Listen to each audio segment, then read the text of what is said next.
So I'm Tudy Bernier. I'm working for CO2 Value Europe.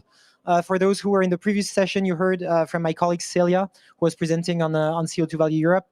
And in the next 15 minutes, I'll try to give you a quick snapshot about what's going on at EU level for carbon capture and utilization. So we just heard in the previous session on different levers to reduce the carbon footprint of different industries and different sectors. Now I'll try to give you a feel about what's going on at EU level, what are the incentives that are being discussed by policymakers, and where we're going basically from an EU regulation perspective. I won't go into too much details, but we have a booth here in E24. If you want to go and meet us and discuss this further, we're really happy to do that. So CO2 Value Europe, Celia just mentioned it before. So we're the European Association representing carbon capture and utilization. We're based in Brussels, Belgium. And we have as members large companies, startups, SMEs working on CO2 conversion. We also have universities and research centers that are all working around one concept, which is carbon capture and utilization. And so as you heard from Celia, CCU is not a miracle solution. It's not a silver bullet. It's not alone going to be enough to defossilize the European economy. But it's one of the levers that we can use to reduce the CO2 footprint of a number of hard-to-abate sectors. And Celia was mentioning the cement sector, aviation, the maritime sector, a number of sectors where basically direct electrification is hard to do. It's hard to use renewable hydrogen directly, and CCU, for example, can give a solution for reducing the CO2 emissions from those sectors.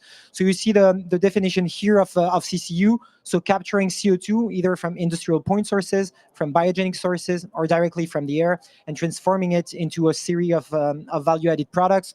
So the usual three products that we mention are the energetic ones, so renewable and low carbon fuels. The logic being you use the CO2 that you've captured, you mix it with renewable or low carbon hydrogen, and you make with it renewable fuels. And one of the terms that you see on the slide is RFNBOs. So this acronym is basically the EU lingo for e-fuels, so for synthetic fuels. So it's a synonym. It means renewable fuels that you've produced and that are not biofuels, basically. That's what it means. So that's kind of the first pillar of the CCU products that can be made with the CCU technologies. The second one are chemicals. Here, the logic is to use the carbon that you've captured as alternative feedstock for producing chemicals. So, for example, having the building blocks to make polymers, to make plastics, and so on. And then the third pillar, Celia also mentioned it earlier today, it's mineralization. The logic is that you make mineral-rich compounds react with CO2, and you bind that CO2 permanently into bricks, into construction products, into concrete, and so on. And so that means that for the different products that you make, the climate impact is not the same. As Celia mentioned, according to the CO2 source, the climate impact is not the same. So it's different pathways, let's say, and different products with different functions and different climate benefits. I'm just mentioning this. We have launched in 2022 our database. I think Celia also referred to it. You can look it up. It's online, and we're listing all the CCU projects that are happening right now in Europe. Now going for the heart of the presentation, what is going on at EU level with the regulatory framework around CCU. The beginning of the story is 2019 and the European Commission saying our next horizon is carbon neutrality by 2050. And so the European Commission put forward what is referred to as the Fit for 55 package, which corresponds to 14 legislative proposals that aim to reduce by 55% the GHG emissions in 2030 compared to 1990 in Europe. And it's called Fit for 55 because it's to make Europe fit for the 55% reduction, basically. And as you see on the slides, there's a number of things. So boosting renewable energy, a carbon border tax, carbon removals. We'll touch upon all of this during the presentation, but the logic of Fit for 55 is how can we reach this minus 55% of GHG emissions in Europe? And so CCU is not one of those topics where you have one legislation that you can look at and say, okay, this is it. This is the CCU directive. There's nothing like that at EU level. It's basically a puzzle, and it's complex. It's different elements from the regulatory framework that build the environment for CCU projects. So for example, if we take the first one in the Fit for 55 package, it's the ETS system. So it's the emissions trading scheme. So the fact that a number of industries need to pay for the CO2 that they emit every year. And this system is being revised. And in the new rules that have just been adopted in December 2022, it's said that if you capture CO2, so from a fossil source, let's say from a cement plant, if you take that CO2 and you bind it into a brick, then you don't need to pay your ETS fee. So that means for a company, all the CO2 that is permanently binded into construction materials, they won't need anymore to pay the ETS fee, which is a big incentive, of course, for companies to do that. For fuels and chemicals, here the rules are more complex. The logic is to say, we want to make sure that if we capture CO2 from a point A, we convert it into an e-fuel, then we burn that e-fuel. We want to make sure that the CO2 is only counted once because it's been emitted at the end of the chain, but it's been emitted only once. And so the new rules are going to make sure that this is the case. And then the three next ones that you see on the slide, so the Renewable Energy Directive, Refuel EU Aviation, Fuel EU Maritime, they're about deploying renewable energy in Europe. But beyond this, as I was saying, there's a number of sectors where it's hard to directly use electricity. So in steel, in cement, in a number of sectors, it's hard to abate. And so the logic of the legislation is to say, we want to create quotas for the use of e-fuels, for the use of renewable fuels in those sectors. And those sectors include aviation, with specific quotas, meaning airlines will need absolutely to use e-fuels by certain dates. For the maritime sector, for now, the proposal is GHG reductions obligations, but it can be filled by using, for example, e-fuels. And then one of the things that is often forgotten is also this 50% target of the use of hydrogen in industry needs to be renewable fuels of non-biological origin. That means including green hydrogen, but also all the rest, so e-methane, e-methanol, and so on. So products that are made by combining green hydrogen with captured CO2. I won't go too much in detail on the Repower EU plan. You can just remember that following the invasion of Ukraine by Russia, Europe decided to go even further and to try to fast-track the transition. And some of those quotas and targets that I just mentioned are even more, let's say, ambitious compared to before. So in terms of negotiations, the legislations were put forward in July 2021, 1 year and a half after. Some of them have been completed. So the ETS revision, it's done. The CBAM, so the Carbon Border Adjustment Mechanism, the fact that if you're producing hydrogen outside Europe and you want to sell it in Europe, it's done. So it's been agreed on. It will be implemented in the coming months. Others are still in the making. So that's the case for the Renewable Energy Directive, which is still being negotiated and in the final phase. We call it trilogues at EU level. It's basically the final phase where you have the European Commission, EU governments, and the Parliament agreeing on a final compromise. And then the one on aviation and maritime are also still being discussed. On energy taxation, it's one of the toughest one because it's a competence of member states. And as you probably know, like it's hard discussions to discuss about tax rules at EU level. So that's one of the files where it hasn't moved a lot over the last few months. I was mentioning, so ETS adopted. I already touched upon the exemption for the CCU technologies that bind permanently CO2 in products. Maybe just a few words on the Carbon Border Adjustment Mechanism. The logic here is to say we want to have a level playing field between what's happening in Europe and what's happening outside Europe. And so the scope of the mechanism for now is iron, steel, cement, aluminium, fertilizers, electricity, hydrogen, and certain indirect emissions. The logic will be to say, if you're producing something outside Europe and you want to sell it in Europe, you need to abide by the same climate standards, basically, and pay the difference in the ETS fee, basically. And the logic in the long run would be to broaden that scope to include things like plastic, chemicals, basically more of the downstream products. On RED 3, so I mentioned it's still being discussed. This was only to give you a feel of where we are in the negotiation. The Commission making its proposal, the Council basically validating that proposal and keeping the original suggestions, and then the European Parliament wanting to go further, which is often what's happening at EU level. Here, it's maybe a bit technical, but it's just to put on your radar that there's this ambition at EU level to go further and faster with the energy transition and, for example, the use of e-fuels. But the question is, how do the technical rules allow for more renewable hydrogen, for example, to be produced, for more e-fuels to be produced? And there are big discussions at EU level right now for the technical rules around how do you account for example, the renewable energy that you've used to produce your renewable hydrogen. Or as you see on the bottom, it's about what type of CO2 can you use to produce your e-fuel. And so the draft legislation, it's not final, but the draft regulation is saying you can use direct air capture, you can use biogenic CO2, but if it's fossil CO2, then it's only eligible until 2041. And if it's for power generation, so gas-fired power plant, for example, it's only eligible until 2036, with the logic of saying we don't want to create lock-in effects for fossil CO2, and we want the entire industry to move towards direct electrification when it's possible, or to move away from fossil fuels. But here, really, the message is sometimes there is a gap at EU level between the ambitions and how the technical regulations are actually allowing for CCU producers to produce CCU fuels, to produce CCU chemicals, and so on.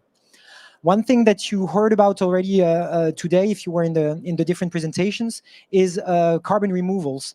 So end of November 2022, the European Commission put forward a new proposal. So it's still a proposal, it's not yet legislation. Here, the logic is to say we will continue to have unavoidable emissions and we need to bridge that gap. And to do that, we need removals. Removals meaning using biogenic emissions and storing them in the ground permanently, that's BECCS. Doing the same with atmospheric CO2, that's DACS. And in the case of CCU, it means direct air capture to permanent storage in construction materials. So the third pillar that I mentioned at the beginning, biogenic CO2 to mineralization. And there's a number of other things around carbon farming that is also in the legislation. That means that in theory, chemicals and fuels are not removals, and we need to be clear about that. But other CCU pathways, like biogenic CO2 to mineralization, are removals. And what that will mean in practice is that when you do this, you will get certificates from the scheme that will be put in place at EU level, and that you can then trade, or that you can exchange on the EU market. So when this new legislation come in place, it will be a big game changer for a number of companies that are investing in this. A last point from the dynamic that we're seeing at EU level, as you saw on the fuel side, there is a number of things happening. On the mineralization side, so on storing CO2 permanently, there's a number of things happening. One of the, let's say, the spaces where discussions are still in the making, it's about CCU chemicals. So what is the European legislation saying about using CO2 as a feedstock to replace fossil resources or fossil fuels that are used, for example, to produce plastics, to produce textiles, to produce a number of goods. And for now, we're staying at a stage where it's still being discussed, let's say. So there's a number of initiatives on the table. Not all of them are looking at the role for recycled carbon, basically, to play in those. And as CO2 Value Europe, we're advocating, in particular at EU level, to at least make the link, for example, between what's happening on packaging. The European Union is saying we should recycle more. We agree with that. They say we should use bio-based products for packaging to a certain extent. We agree with that. And we think the third pillar would be to say, in some cases, recycled carbon can be used and can be useful in that space. Okay, I'm pretty much done with the 50 minutes I had, just in terms of challenges and what's ahead of us. There's a pillar around research and innovation, and we have more and more CCU projects that are coming into place. We need to make sure that from an LCA perspective, that it's strong and solid, and that we're sure about the climate benefits of the different CCU technologies in place. There's work to do around social acceptance. Will people agree to buy a mattress that is made out of recycled CO2, for example? On policy, I mentioned a number of those already, so now it will be about implementation and how legislations are being put on the table. There's also more strategic discussions happening at EU level with the CCUS forum. So essentially, Europe is going to come forward with a strategy on CCU and CCS by the end of 2023, and that will be important. And the last challenge from our perspective is to fund and to support CCU projects. So through the different systems that are in place at EU level, the Innovation Fund, Horizon Europe, and so on, we need to have that kind of support to boost the upscaling of CCU projects.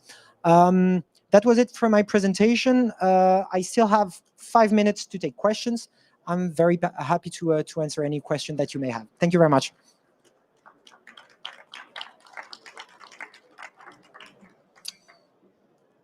Are there any questions?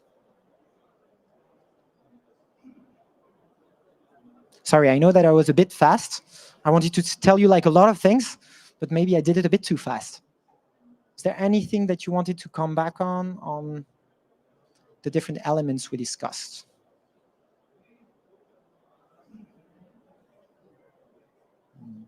Okay, there's one question here. Thank you, sir. You're saving me.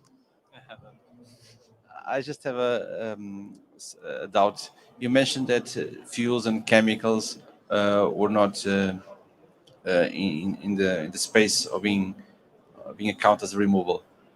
As far as chemicals, as a product that can be used like for a product's point of view, what's the reason chemicals are out of it?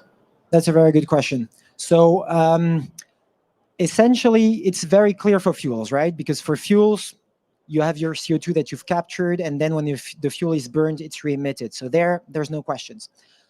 For mineralization, when it's permanent, and there will be a number of questions about what is permanent. Is it 100 years? Is it 1,000 years? Is it forever? There will be questions, but more or less the debate is relatively clear. For chemicals, the issue is that it depends on the end of life of the product. And so if you capture CO2, you make a plastic bottle, let's say, with it, then the question will be, what happens at the end of life of that plastic bottle? And you can say it's going to be recycled. Yeah, okay. But at least our perspective is to say, if we don't have the legal certainty that the chemical will never be re-emitted, it will be tough to sell as a carbon removals. Also because you need legal certainty, you need to be sure about the liability.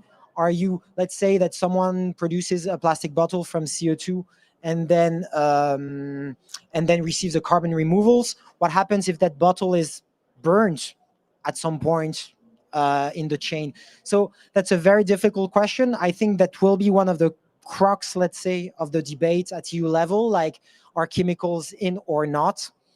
But if we follow really the definitions, for example, from the IPCC at international level and so on, at least our reading right now is that it's unlikely that chemicals will be part of it, unless you can demonstrate that your chemical is never, ever going to be re-emitted, basically. And if you're able to do that, then you could qualify as carbon removals. And maybe a last thing that I should say is that what we often hear from companies, from our members, from policymakers, is to oppose carbon removals with the rest. But from our perspective, I mean, carbon removals is one part of the question, but CO2 reduction is another one, and CO2 avoidance is another one. We don't think that we should oppose them, basically. It's not because you're not doing carbon removals that you're not doing something good and with climate benefits. It's just that it's different things. It's removals. You're actually like extracting CO2 from the atmosphere, whether with biogenic CO2 or atmospheric CO2.